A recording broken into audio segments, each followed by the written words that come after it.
Olá, hoje vamos falar de distribuição.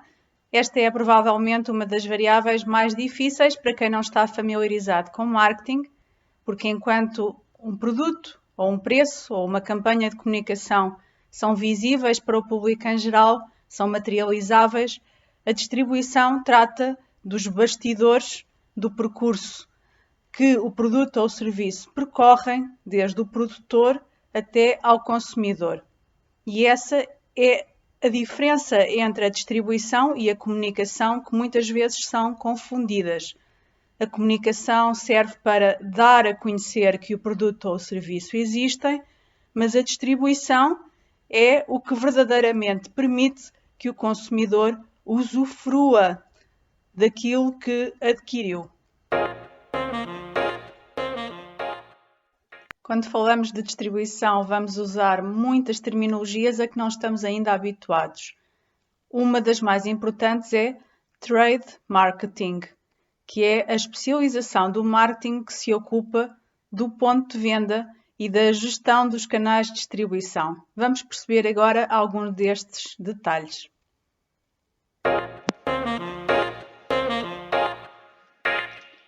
Por que é que a distribuição é tão importante?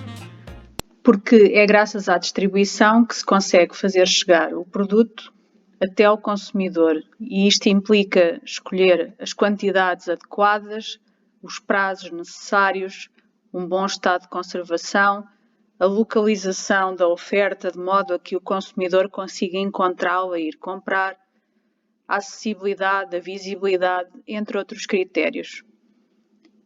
E para que é que servem os distribuidores? Um grande mito de quem não está familiarizado com o marketing é a de que a utilização de distribuidores, de intermediários, vai encarecer o preço final do produto. Por isso, muitas pessoas pensam que o ideal seria poder dispensar os intermediários para cortar nos custos dessa distribuição. Acontece que, se um produtor tiver que preparar um sistema de distribuição com a logística, com as entregas, com a assistência pós-venda, de tudo aquilo que não é aquilo que ele melhor sabe fazer, ele vai entrar em custos de propósito só para o efeito. Enquanto se contratar um distribuidor, esse é o trabalho do distribuidor, que vai ter mais clientes e que vai ter 1 ou 2 caminhões e o preço de os ter em circulação a dividir por vários clientes. Portanto, é muito mais barato contratar um distribuidor para fazer este trabalho do que montar todo um sistema de distribuição de raiz. Então, e no caso daqueles produtores de fruta que podem vender a fruta diretamente aos seus consumidores sem ter que passar por intermediários? Sim, nesse caso fica de facto mais barato não ter intermediários, mas estamos a falar de chegar a muito pouca gente. E isso também faz perder dinheiro se houver capacidade e ambição para vender mais. Portanto, se queremos chegar a mais consumidores, vamos ter que usar intermediários. Vamos ter que encontrar distribuidores para assegurar uma maior cobertura de mercado. É obrigatório ter distribuidores? Não, não é. Mas, para crescer, é indispensável.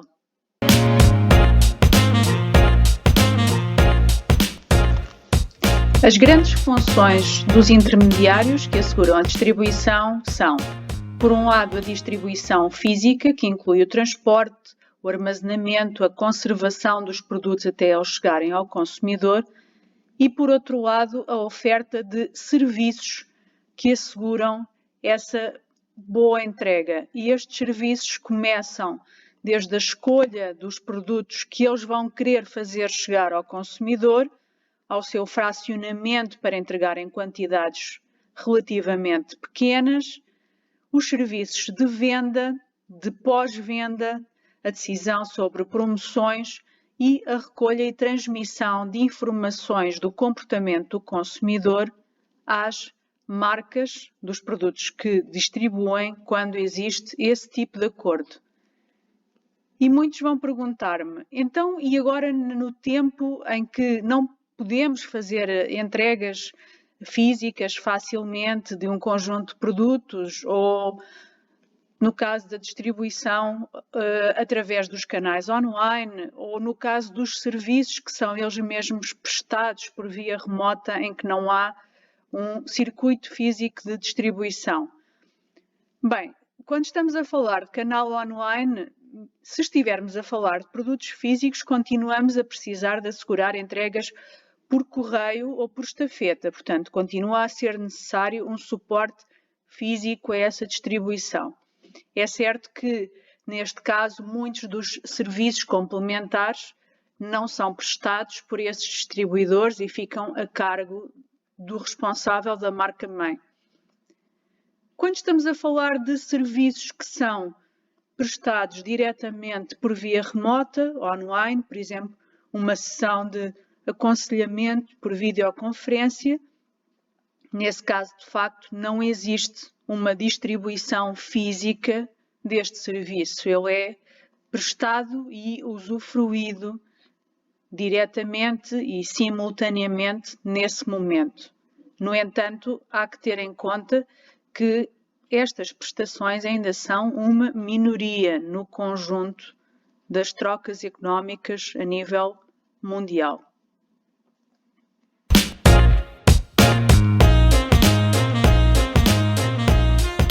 Vamos introduzir aqui uma distinção importante entre circuitos e canais de distribuição. Não são a mesma coisa.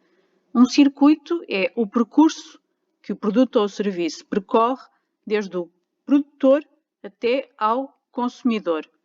Por exemplo, se há um produtor que cultiva alfaces, então a alface é produzida por ele vai entregar as alfaces a um armazenista, que por sua vez vai fazer as alfaces chegar às lojas e as lojas são onde o consumidor vai comprar. Portanto, estas alfaces percorreram um circuito de distribuição com produtor, dois tipos de intermediário e consumidor. É o conjunto de etapas percorridas. Que tipo de circuito é que nós podemos ter? Podemos ter um circuito curto, quando o produto vai diretamente do produtor para o consumidor. Era o que aconteceria se o senhor que produz as alfaces as vendesse diretamente a consumidores que vão comprar à casa dele ou ao mercado.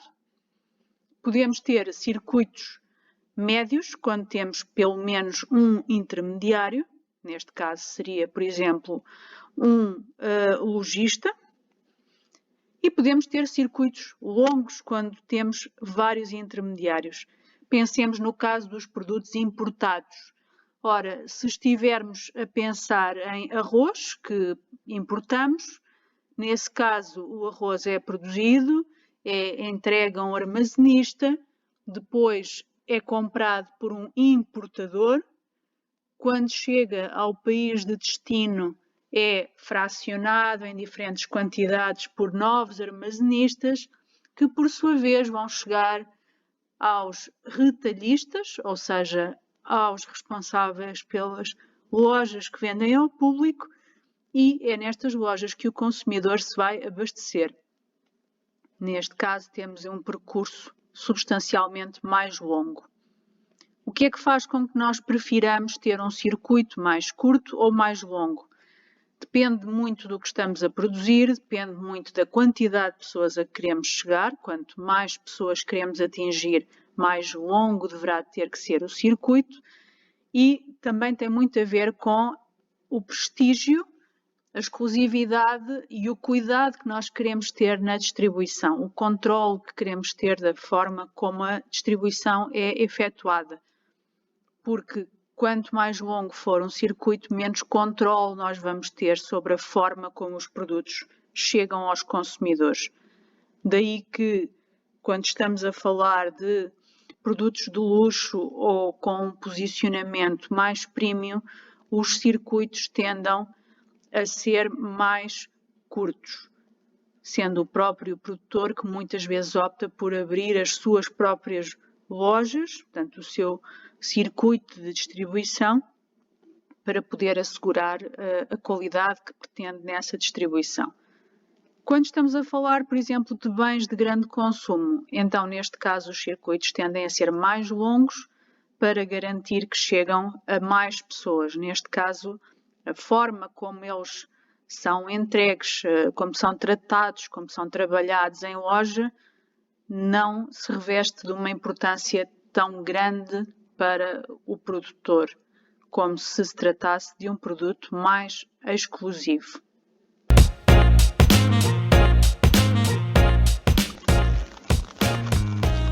Um outro conceito que não é a mesma coisa do que circuito de distribuição, embora seja muitas vezes confundido com ele, é o de canal de distribuição. Um canal não é um percurso, é um tipo de intermediário.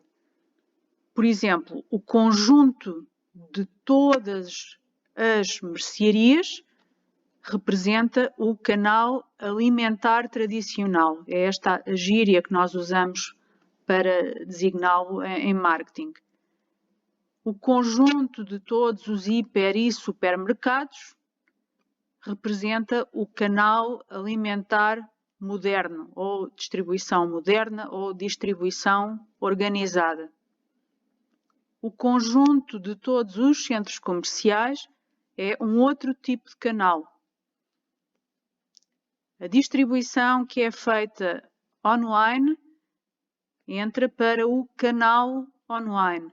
Portanto, neste caso não estamos a pensar tanto em etapas num percurso, estamos sim a pensar numa tipologia, numa designação de um determinado tipo de intermediário. E é a isso que se refere um canal. Quais são os canais mais conhecidos no mundo do marketing? Bom, nós temos o canal alimentar que se refere às vendas em hiper, supermercados, mercearias e incluem a venda de produtos alimentares e a venda também de outros produtos. Portanto, quando falamos de canal alimentar, não falamos só de venda de produtos alimentares. O canal HoReCa, HoReCa é um acrónimo das iniciais de hotéis, restaurantes e cafés, portanto, é um canal muito importante para a venda de comida e bebida consumidos fora de casa. Os cash and carries, que são superfícies especializadas em vender a comerciantes a preços que lhes permitem depois colocar uma margem. Portanto, a Macro é um exemplo de um cash and carry. E os canais não alimentares incluem os grandes armazéns, como o Corte Inglês, os centros comerciais, como o Colombo, as lojas de conveniência, que são aquelas que estão abertas em horário alargado, com uma oferta mais reduzida, os franchisings, os category killers, que são lojas especializadas numa certa categoria de produto que têm muita variedade e preços muito agressivos e muito competitivos, como uma Decathlon. Temos os canais de venda por catálogo, como a La Redoute. Enfim, são apenas alguns exemplos de canais. Cada tipo de negócio terá os seus e deverá encontrar os canais que melhor ajudam a fazer chegar o seu produto ao consumidor.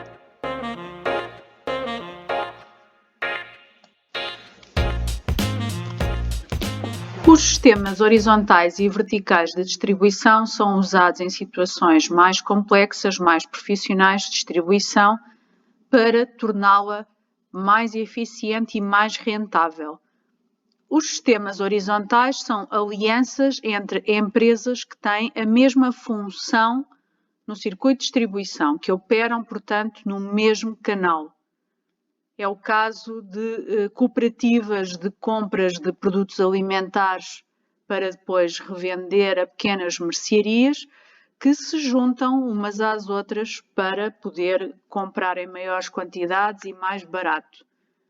Os sistemas verticais são aqueles que controlam de alguma maneira todo o percurso que vai da produção até à venda. Portanto, tem a ver com os circuitos e não com os canais de distribuição. Que exemplos de sistemas verticais é que nós podemos encontrar? Temos um sistema integrado quando o produtor opta por construir o seu próprio sistema de distribuição e, portanto, assegura as suas lojas em seu nome. Temos um sistema controlado quando há um produtor que tem mais força no circuito de distribuição e, portanto, acaba por exercer um maior controle sobre ele, em que os players com menos força têm que se sujeitar a esse circuito que já está estabelecido. É o que acontece no caso da distribuição da imprensa com a VASP, em Portugal, que cobre os pontos de venda com as publicações mais vendidas. E temos ainda a opção de poder controlar verticalmente o circuito de distribuição através de contrato, como é o caso do franchising, de que falaremos mais adiante.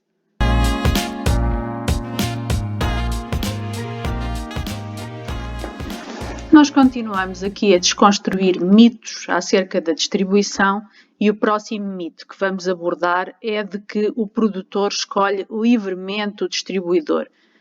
Ora, na teoria isto é verdade, mas na prática nem sempre é assim. E porquê?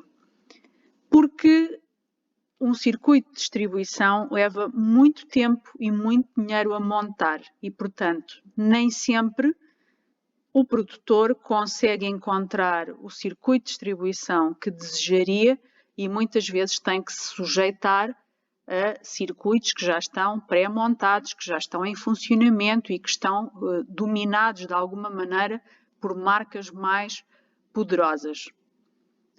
Depois, passa-se também um fenómeno que o público muitas vezes desconhece, que é os distribuidores têm muito poder nos negócios mundiais e muito particularmente em Portugal, porque há uma grande concentração de distribuidores, sobretudo no canal alimentar. Se formos ver, nós temos relativamente poucas marcas a operar nos hiper e supermercados, o que lhes confere muita força.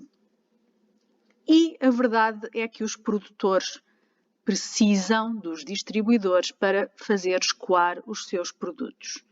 E, por conseguinte, muitas vezes sujeitam-se a regras que são ditadas pelos distribuidores. Não tínhamos, talvez, muita noção disto antes de ter marketing, pois não?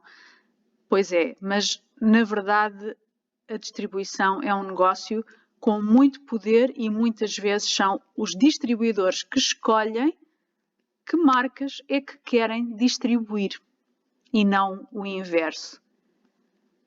Isto gera muitas discordâncias entre produtores e distribuidores e por isso um dos maiores problemas que há na distribuição é o entendimento entre estas partes, porque produtores e distribuidores têm frequentemente visões muito distintas do negócio. Os produtores pensam a longo prazo, querem construir marca, querem que os seus produtos sejam distribuídos com uma determinada garantia de qualidade e de reputação. E já os distribuidores, eles não trabalham, por norma, apenas para uma marca. Eles vendem diferentes produtos de diferentes marcas. O que é que a eles realmente lhes interessa é a sua loja. Não são as marcas que têm à venda. Deveriam preocupar-se com as marcas que têm à venda, porque são elas que lhes dão dinheiro a ganhar, claro, mas a preocupação central deles é escoar os produtos que têm em loja e atrair tráfego para a sua loja. E, por conseguinte, muitas vezes os distribuidores pensam mais no curto prazo e não estão tão preocupados com a sustentabilidade das marcas que vendem. Estão preocupados em gerar lucro para a sua atividade diária. Por vezes os distribuidores tomam decisões sobre a exposição, sobre promoções, sobre assistência, que fogem ao controle dos produtores.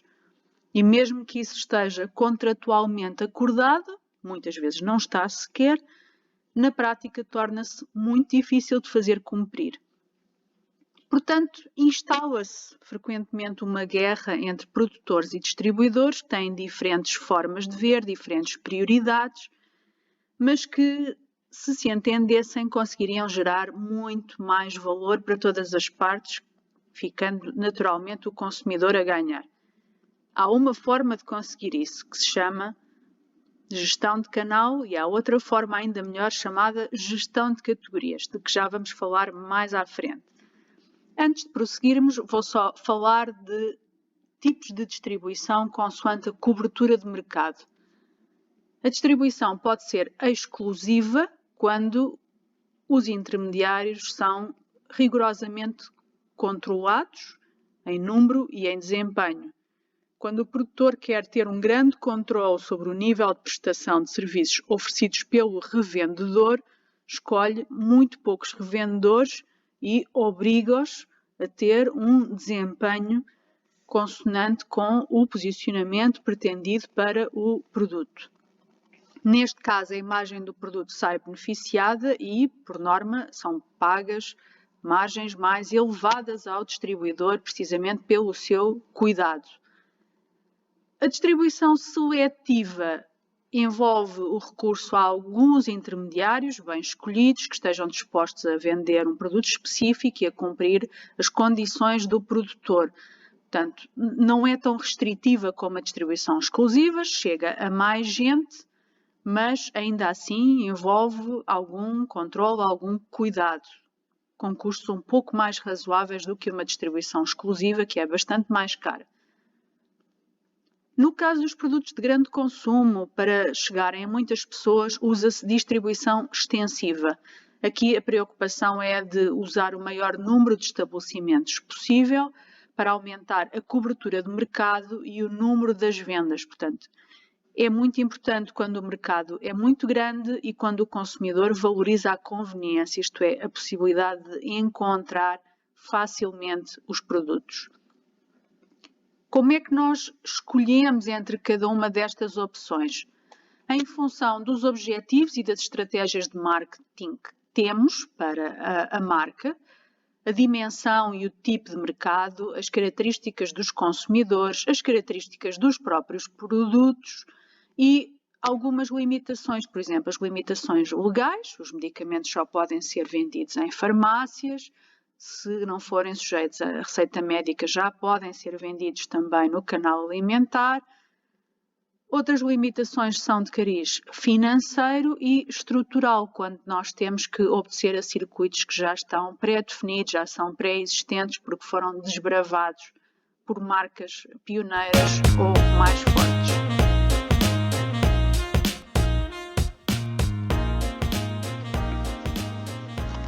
Há pouco abordámos a questão do poder do distribuidor e o exemplo mais claro desse poder é a referenciação. O que é isto?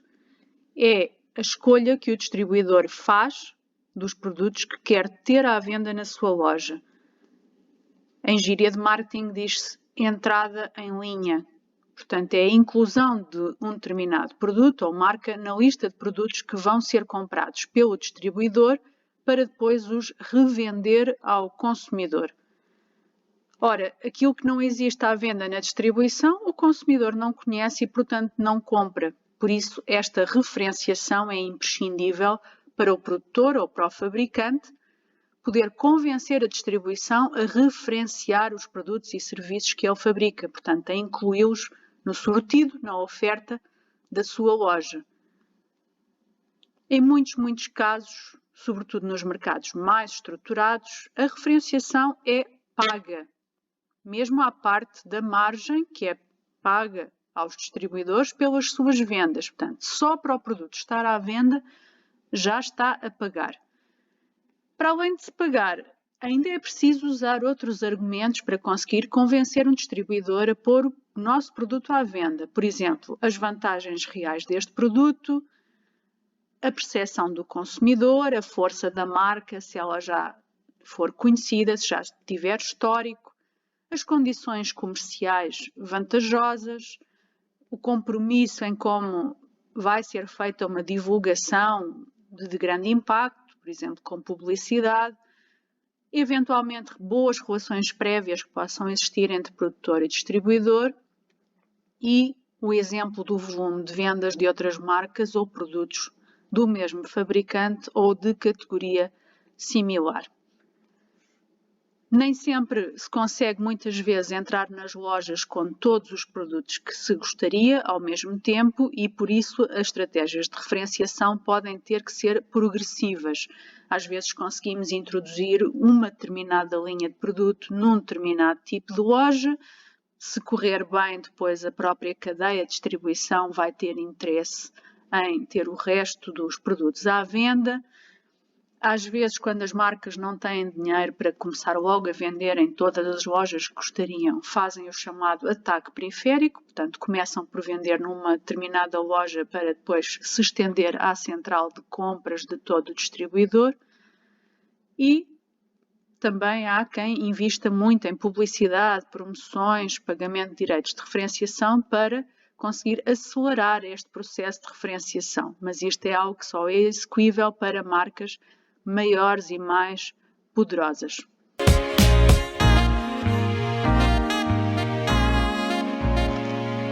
Trabalhar com distribuidores é praticamente um marketing à parte para os produtores. Portanto, os produtores têm que agradar, por um lado, aos seus consumidores e clientes finais, mas têm também que agradar aos distribuidores.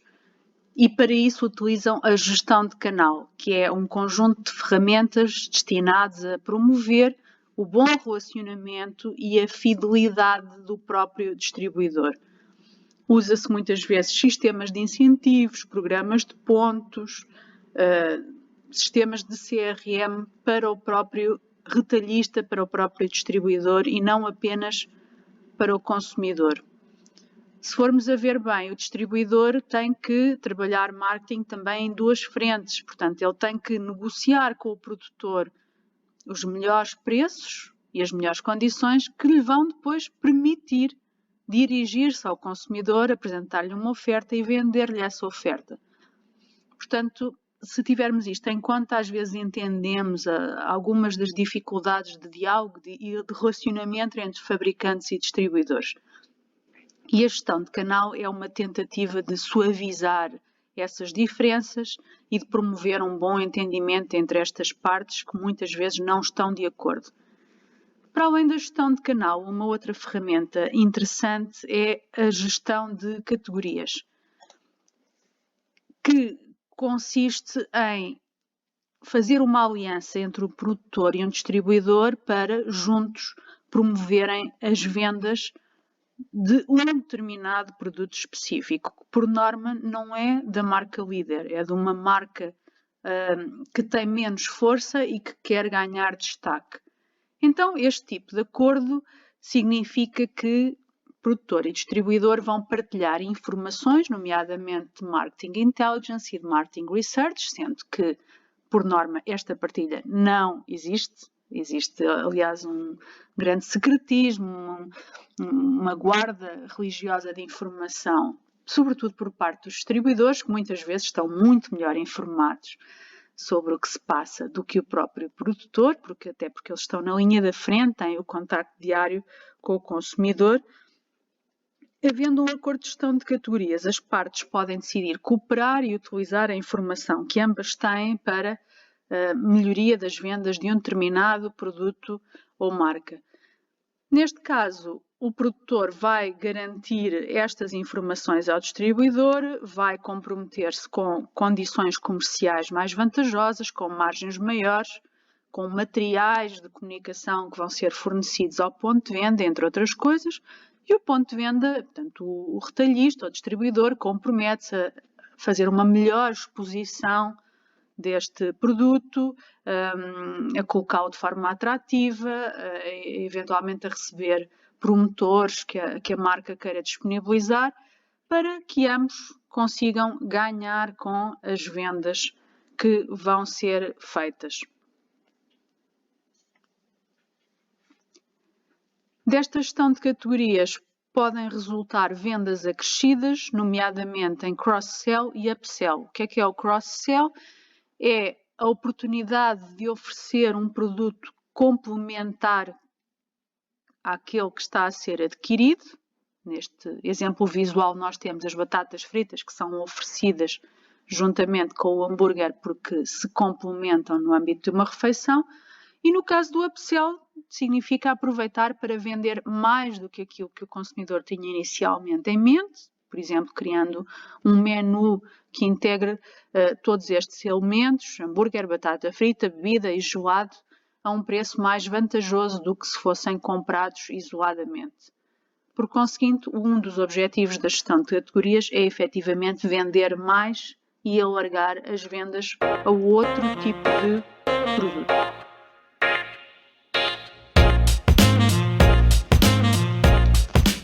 A distribuição é uma variável muito interessante e muito dinâmica em marketing e nós temos assistido a um conjunto de tendências nestes últimos anos que nos mostram um caminho que está a ser tomado pelos negócios mundiais. Uma das tendências que nós podemos observar é a tendência para a concentração, isto é, haver um número menor de lojas maiores, mais poderosas, detidas por cadeias de distribuição muito bem estruturadas. Podemos refletir sobre as implicações que isto tem para o desequilíbrio entre o poder negocial de produtores, distribuidores e consumidores, sendo que com uma distribuição mais concentrada, pois que o consumidor tem sempre menos poder, nomeadamente sobre os preços que vai pagar.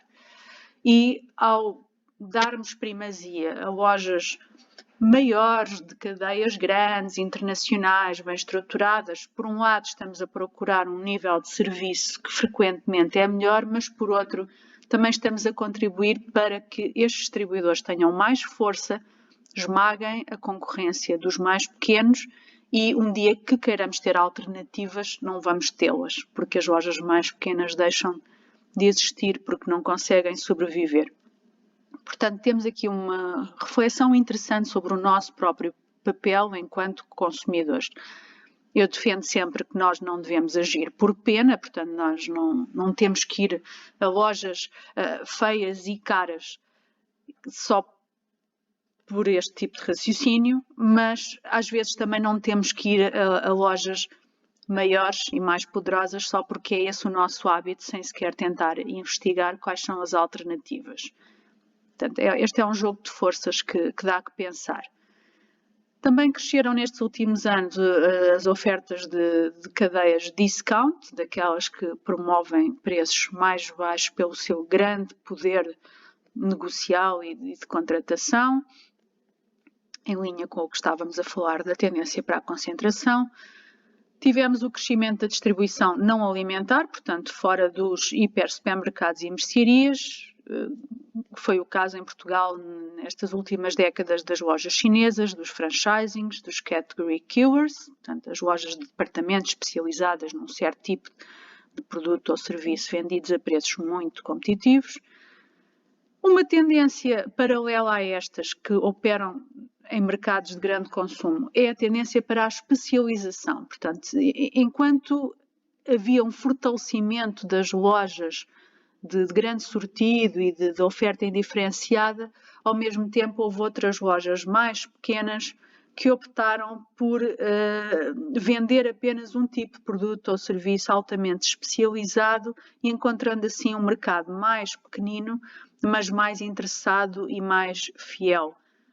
Isto também se enquadra com as decisões de posicionamento e de lançamento de produtos e serviços de que nós já falámos. Portanto, muitas grandes empresas conseguem entrar em guerras de preços e assegurar uma distribuição extensiva também, mas as marcas emergentes, os pequenos negócios, as startups, só vão conseguir sobreviver por via da especialização e de um serviço muito cuidadoso e muito bem prestado.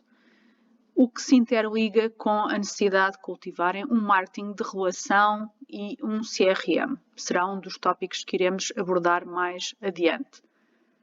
Nestes últimos tempos vimos também um menor ritmo de abertura dos centros comerciais, houve durante uns tempos uma expansão dos outlets e aquilo que parece ser consensual é o grande crescimento do comércio online, do comércio eletrónico.